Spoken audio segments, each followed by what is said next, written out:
নবী সাল্লাল্লাহু আলাইহি সাল্লাম আবু তালেবকে কালেমা পড়াবার জন্য কি পরিমাণ কাঁদছে, চেষ্টা করছে। শেষ মুহূর্তে বলছে, চাচা চাচা কালেমাটা পড়েন না চাচা। বলছে না, মানুষের কাছে বেইজ্জতি হব, পড়বো না, মানুষ লজ্জা দিবে।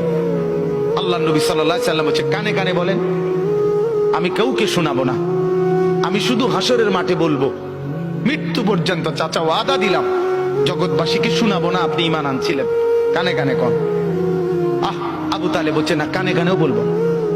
এবার নবী বলে চোখের পানি ফেলতে ফেলতে, চাচা এমনও কইতেন না তো, ঠিক আছে চাচা আমি কালেমাটা পড়ি, আপনি শুধু ঠোঁটটা নাড়েন, আপনি শুধু ঠোঁটটা নাড়বেন, আমি হাসরের দিন বলবো মাওলা আমার চাচা কালেমা পড়ছিল এজন্য ঠোঁট নাড়ছে, এর সুযোগ দেন। চাচা বলছে না না না, আমি ঠোঁটও নাড়বো না। আল্লাহ নবী তখন অঝরে কাঁদতেছিলেন আর চোখের পানি ফেলে বললেন, চাচা আপনি জাহান্নামের আগুনে জ্বলবেন, আমি সইব কেমন? আবু তালেব নাফরমান তখন কি বলছে জানেন? আন্নারু খায়রুম মিনাল আর। মুহাম্মদ, মানুষের কাছে লজ্জা পাওয়ার চাইতে আগুনে জ্বলা অনেক ভালো। বাপ, নিজেদের জিন্দেগিতে একবার ভাইবা দেখেন, আমিও ভাবি আপনিও ভাবেন এমন আচরণ আমার মধ্যে আছে কিনা। 3 দিন ধরে যে বাড়িতে মেয়ের বিয়েতে, ছেলের বিয়েতে যে ডেকসেট বাজাইলেন, কারে খুশি করার জন্য?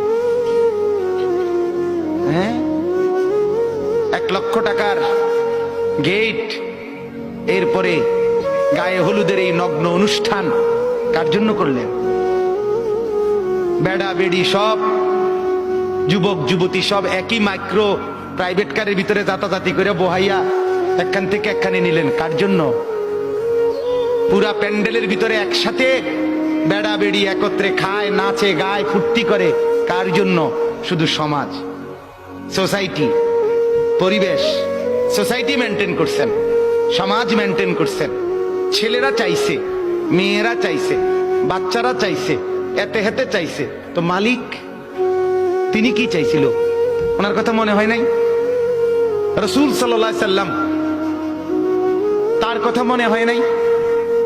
বলেন, কিয়ামতের দিন নবী সাল্লাল্লাহু আলাইহি ওয়াসাল্লামের কাছে কোরআনে আছে, ফাকাইফা ইযা জিনা মিন কুল্লি উম্মাতিন বিশাহীদ ওয়া জিনা বিকা আলা হাউলা'i শাহীদা।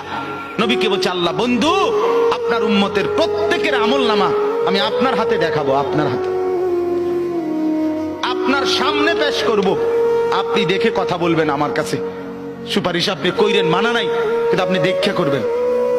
রাসূলুল্লাহ সাল্লাল্লাহু আলাইহি সাল্লাম যদি হাসরের ময়দানে এরকম আমলনামা খুলে উল্টায় আর পৃষ্ঠার পর পৃষ্ঠা দেখে ফজর নাই, জোহর নাই, আসর নাই, মাগরিব নাই, ইশা নাই, শনিবার রবিবার, মদ জুয়া, অবৈধ উপার্জন, গান বাদ্য, নাটক, সিনেমা, জিনা, ব্যভিচার, বেহায়া, বেপর্দা সব উল্টায়। আল্লাহ নবী সাল্লাল্লাহু আলাইহি সাল্লাম তখন বলবে, উম্মত কি এটা? উম্মত আমার 23 বছরের এত চোখের পানির কথা একবারও মনে হয় নাই? কি আনছো এটা আমারে? উম্মত তুমি জানো না আমি যে তায়েফের পাথরের আঘাতে পুরা পিঠ চালনির মতো ঝাঁঝরা বানায় ফেলছে আমার? শোনো নাই তুমি? আমারে যে উহুদের ময়দানে দান দান শহীদ করে রক্তাক্ত করছে, তুমি শোনো নাই? আমি যে 14 দিন পেটে ক্ষুধার তাড়নায় পাথর বাঁধছিলাম, উম্মত তোমার মনে নাই?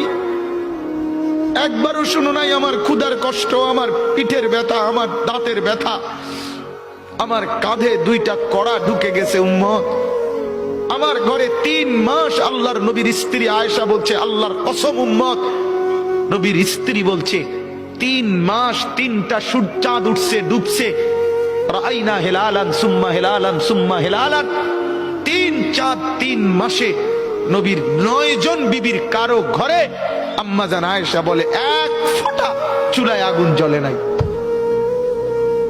মা আওকাদাত ফি আবিয়াতে রাসূলিল্লাহ নারুন, নবীর একজন বিবির ঘরেও আগুন জ্বলে নাই। আল্লাহ নবীর স্ত্রী আয়েশা একদিন বলছিল নবীকে, পিঠে হাত বুলাইয়া, ইয়া রাসূলুল্লাহ, স্বামী আপনার পিঠ ছিদ্র ছিদ্র কেন? পুরা পিঠ চালনির মতো ছিদ্র ছিদ্র কেন? আপনার কি ছোটবেলায় বসন্ত রোগ হয়েছিল, গোটা হয়েছিল। আল্লাহর নবী চোখের পানি ফেলে বলছে, আয়েশা তুমি জানো না আমার এই পবিত্র দেহে তো কোনোদিন মশাও বসে না, মাছিও বসে না, পোকা বসবে কেমনে? আমার পবিত্র দেহে তো হাঁটলে মেশকের গ্রান বের হয়, আমার পেশাব পায়খানাও তো কোনোদিন জমিনের উপরে 1 সেকেন্ড থাকে না, মাটি ফাঁক করে ভেতরে নিয়ে যায়, সেই আমার গায়ে গোটা হবে কেন? আয়েশা এগুলো আমার তায়েফের পাথরের আঘাতের রক্তের দাগ।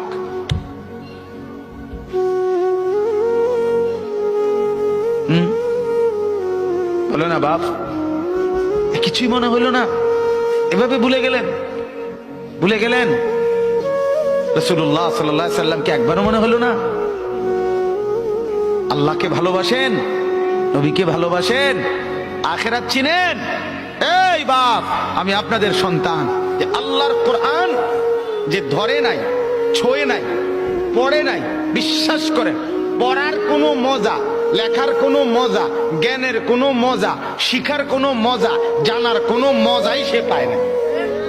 আপনি যেন কিছুই পান নাই, তেমন কিছু পান না। এতটি ফইরা এ ভাত তরকারি যায়, ইডি এমনি খাওয়া যায়, দূর মিয়া, এগুলো এমনি মিলান যায়। এ ভাত দুগের লাগে এত এত মেহনত করন লাগে না। অল্প কয়টা ভাতের জন্য, বিল্ডিং একখান করণের জন্য এত কিছু করতে হয় না, এত কিছু করতে হয় না। অতএব দয়া করে, মেহেরবানি করে, হাত জোর করে অনুরোধ, আপনি শিখেন, কোনো মানা নাই। আপনি বৈশ্বিক সব পড়া পড়েন, আপনি সব শিখেন, কিন্তু তার উপরে আল্লাহর কোরআন রাখেন, রাসূলুল্লাহ সাল্লাল্লাহু আলাইহি সাল্লামের সুন্নাহ রাখেন, দিন শিখেন, আল্লাহর কোরআন একটু একটু করে পড়তে শেখেন। আল্লাহ তাআলা আমাদের প্রত্যেককে তৌফিক দান করেন। নিয়ত করেন যে কোরআন পড়বেন ইনশাআল্লাহ। বলেন ইনশাআল্লাহ, বলেন জোরে সোরে বলেন ইনশাআল্লাহ। আল্লাহ তৌফিক দান করেন। একজন যুবক, আমার বাপ, আবারও বলছি, আবারও অনুরোধ করছি, জীবন শোনাটা, আল্লাহর কথা শোনাটা খামখেয়ালি বানায়েন না। ইডি হুজুররা কয় মাইতো নাই তান কইবই, আপনি আমি শুনলে শুনলাম, না শুনলে না, না না না, তা খামখেয়ালি না, খামখেয়ালি না। ও চিরেই আপনিও কবরে যাবেন, আমিও কবরে যাব, ঠিক কিনা বলেন না কেন? খুব দ্রুত। আল্লাহ তাআলা আমাদের প্রত্যেককে